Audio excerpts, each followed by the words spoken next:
तो good morning, बहुत बहुत स्वागत है आपका। हम बात करने जा रहे हैं भारत और इंग्लैंड के बीच। आज से टेस्ट सीरीज शुरू होने जा रही है और इंग्लैंड में क्योंकि ये टेस्ट सीरीज खेली जानी है तो मौसम के बारे में जानकारी देनी तो बनती है, क्योंकि मौसम को लेकर जो खबरें सामने निकल कर आ रही हैं वो इस टेस्ट मैच में बहुत ज्यादा अच्छी तो बिल्कुल भी नहीं है, खास तौर पर अगर हम दूसरे दिन की बात करें। लेकिन सबसे पहले आज के दिन की बात होगी, क्योंकि अगर आप देखें ट्रेंट ब्रिज नॉटिंघम में तो 4 तारीख से जो टेस्ट मैच शुरू होने जा रहा है, यानी आज से जो टेस्ट मैच शुरू होने जा रहा है, इसको लेकर के बारिश, मौसम, बादल, इन सारी चीजों की चेतावनी दिन ब दिन बढ़ती भी है, घटती भी है और मैच पर इसका सीधा सीधा खलल पड़ेगा। डब्ल्यूटीसी में हमें याद है हम कितने परेशान हुए थे कि भाई बार बार जो है वो बारिश आकर खेल को रोक दे रही है। इस वजह से जानकारी देनी बहुत जरूरी है, क्योंकि आपको पता है इंग्लैंड में इन सारी चीजों का बहुत ज्यादा असर पड़ता है। टॉस जीतने के बाद आपको क्या करना है, इसको लेकर के भी आपके फैसलों को ये चीजें प्रभावित करती हैं। प्लेइंग 11 क्या होने वाली है ये भी आपके फैसलों को प्रभावित करती है कि भाई आसमान कैसा है, क्या बारिश होगी, पूरे 5 दिन बारिश बनी रहेगी, इसको लेकर के भी बहुत सारी चीजें हैं, बहुत सारी बातें जो सामने निकल कर आएगी। और इसी वजह से हमने देखा कि बीती शाम जब विराट कोहली प्रेस कॉन्फ्रेंस पर बैठे तो उन्होंने आमूमन तौर पर जो वो करते हैं वो उन्होंने नहीं किया। उन्होंने क्या नहीं किया? उन्होंने प्लेइंग 11 नहीं दी, क्योंकि आमतौर पर हम देखते हैं कि भारतीय टीम जो है वो मैच से एक शाम पहले अपनी जो टेस्ट टीम होती है, जो प्लेइंग 11 होती है, उसकी घोषणा कर देते हैं। तो एक बड़ी वजह यही मानी जा रही है कि भाई मौसम को लेकर वो बिल्कुल उनके पास जो लेटेस्ट अपडेट होगा उस हिसाब से वो टीम को फाइनल कर देंगे और इस पर हेड कोच रवि शास्त्री के दस्तखत हो जाएंगे। तो सीधे ले चलते हैं आपको हमारे जो मेट डिपार्टमेंट की तरफ से जो जानकारी निकल कर आई है कि भाई कैसा रहने वाला है आज के दिन में तापमान, और तापमान से भी ज्यादा बारिश की कितनी संभावनाएं हैं। तो अगर आप इस पूरे के पूरे चार्ट को इस वक्त पे देख रहे हैं तो 10 बजे, जो कि जीएमटी के हिसाब से, आईएसटी के हिसाब से बात नहीं कर रहा हूं, क्योंकि हमारे यहां 3:30 बजे से टेस्ट मैच शुरू होगा। अगर आप ले जाएं जीएमटी के हिसाब से तो 10 से 11 बजे के बीच ये टेस्ट मैच की शुरुआत होगी और वहां पर आप देखिए कि बादल जो है वो कंटिन्यू लगे हुए हैं 10 से 12 बजे के बीच। यानी जो आपका पहला सेशन होगा वो तकरीबन आप देखेंगे कि उसमें आप देखेंगे कि ओवरकास्ट से कंडीशंस, वो पूरे तरीके से सनी नहीं होने जा रहा है।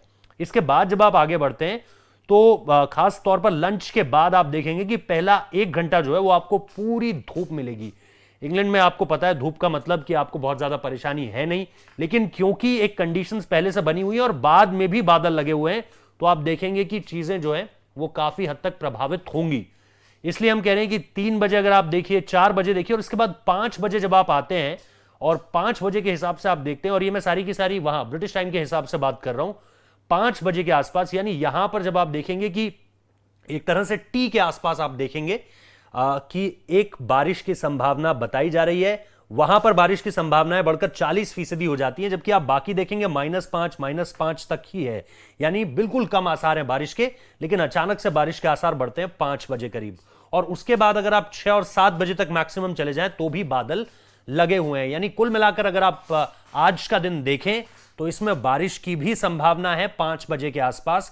यानी अगर आप भारत के हिसाब से देखें तो टेस्ट मैच के हिसाब से, अगर आप सीधे सीधे डे 1 के हिसाब से बात करूं तो चाय काल का समय होगा ये, इसके आसपास आप बारिश होती हुई देख सकते हैं। और इसके साथ साथ दिन भर जो है वो बादल लगे रहेंगे आसमान में। तो ये आपको ये बताता है कि जो भी टीम इस टेस्ट में मुकाबले में उतरेगी पहले दिन खेलने के लिए, वो निश्चित तौर पर आसमान की तरफ जरूर देखेगी पूरे दिन, क्योंकि इस लिहाज से आपकी सारी की सारी रणनीतियां बदलेंगी। जैसा मैं शुरुआत में भी हमने कहा था कि आप प्लेइंग 11 हो सकता है इस लिहाज से बदल दें, आप टॉस जीतकर क्या करना चाहते हैं वो भी हो सकता है आप इस लिहाज से बदल दें। कुल मिलाकर पहले दिन आप देखेंगे कि हो सकता है खलल पड़े, और आप ये भी देखेंगे कि ऐसा भी हो सकता है कि शायद 90 के 90 ओवर फेंके ना जा सके, क्योंकि 5 बजे के आसपास जो है वो बारिश की संभावना है। 5 बजे यानी उनके समय अनुसार, हमारे हिसाब से डे 1 के हिसाब से जो है आप चाय काल के दौरान का ये वक्त समझ सकते हैं। तो इसी तरह से हम लगातार आपको 5 दिन की अपडेट देंगे कि वेदर क्या कुछ कह रहा है, क्योंकि इस टेस्ट मैच पर बताया जा रहा है कि बारिश जो है वो अपना असर जरूर छोड़ेगी, और इस लिहाज से सब कुछ बहुत ज्यादा दिलचस्प भी आप कह सकते हैं, लेकिन बड़ा ही ये कहें आप कि भाई मैच में जो है वो इसकी जो सिचुएशन है वो इसको जरूर प्रभावित होती हुई आपको नजर आएगी कि भाई आपके फैसले क्या होंगे, आप किन गेंदबाजों को खिलाएंगे, आपका बल्लेबाजी क्रम क्या होगा, क्या आप एक बल्लेबाज अतिरिक्त उतारेंगे या फिर आप एक स्पिनर को कम उतारेंगे। ये सारी की सारी चीजें आपको देखनी पड़ेगी, और ये कुछ उसी लिहाज से जैसा हम डब्ल्यूटीसी में बात कर रहे थे कि टेस्ट ओवर होने के बाद आपने ये कहा कि शायद कंडीशंस के हिसाब से आपकी टीम ताकतवर नहीं थी। उस चांस को विराट कोहली यहां पर शायद नहीं लेना चाहते थे, इसी वजह से उन्होंने बीती शाम प्लेइंग 11 भी घोषित नहीं की। बहुत बहुत शुक्रिया इस वीडियो को देखने के लिए। अगर आपको पसंद आया तो लाइक कीजिए, अपने दोस्तों तक भी पहुंचाइए कि भाई वेदर फोरकास्ट क्या कह रहा है। इसके अलावा हम लगातार न सिर्फ वेदर से जुड़ी खबरें बल्कि ऑब्वियसली क्रिकेट से जुड़ी खबरें भी आपके लिए पूरे दिन भर लाते रहेंगे। ओलंपिक्स जारी है, ओलंपिक्स की हर अपडेट भी आपको यहां पर मिल रही है, आपको पता है। और इसके साथ साथ खेल की दुनिया में और जो कुछ हो रहा है वो आपको यहां पर पता चल ही रहा है, तो बने रहिए यहां पर हमारे साथ। और आज पूरे दिन अभी बड़े बड़े मुकाबले, चाहे आप ओलंपिक्स देखिए, टेस्ट क्रिकेट को लेकर आज बहुत बड़ा दिन है, तो सारी अपडेट आपको यहीं मिलेगी। सब्सक्राइब कर लीजिए, नोटिफिकेशन बेल बजा लीजिए। बहुत बहुत शुक्रिया।